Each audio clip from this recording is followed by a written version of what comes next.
Donald ട്രംപും പുടിനും തമ്മിലുള്ള കൂടിക്കാഴ്ചയ്ക്ക് അലസ്ക വേദിയാകുമ്പോൾ ലോകരാഷ്ട്രീയം ഒരു പുതിയ വഴിത്തിരിവിലാണ്.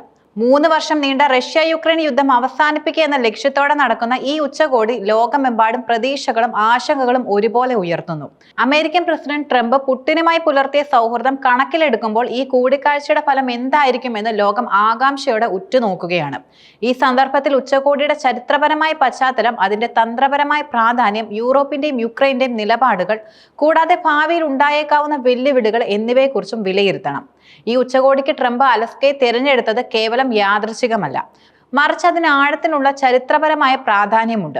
1867 വരെ റഷ്യൻ സാമ്രാജ്യത്തിന്റെ ഭാഗമായിരുന്ന അലസ്കയെ സാമ്പത്തികമായി ലാഭകരമല്ലാത്തതിനാലും ബ്രിട്ടീഷ് ആക്രമണങ്ങളിൽ നിന്ന് സംരക്ഷിക്കാൻ ബുദ്ധിമുട്ടായതിനാലും $7.2 ദശലക്ഷം റഷ്യ അമേരിക്കയ്ക്ക് വിറ്റത്.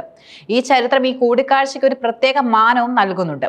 ഒരു കാലത്ത് റഷ്യയുടെ സ്വന്തമായിരുന്ന ഭൂമിയിൽ വെച്ച് നിലവിലെ ലോകരാഷ്ട്രീയത്തിലെ ഏറ്റവും സങ്കീർണമായ ഒരു പുതിയ പ്രശ്നം പരിഹരിക്കാൻ ഇരു നേതാക്കളും ശ്രമിക്കുന്നു എന്നതും ഏറെ കൗതുകകരമാണ്. ഒരു പുതിയ ലോകക്രമം രൂപപ്പെടുന്നതിനുള്ള സൂചനയാണോ അതോ റഷ്യയ്ക്ക് അനുകൂലമായ ഒരു പുതിയ കച്ചവടമാണോ എന്ന ചോദ്യവും ഉയരുന്നുണ്ട്.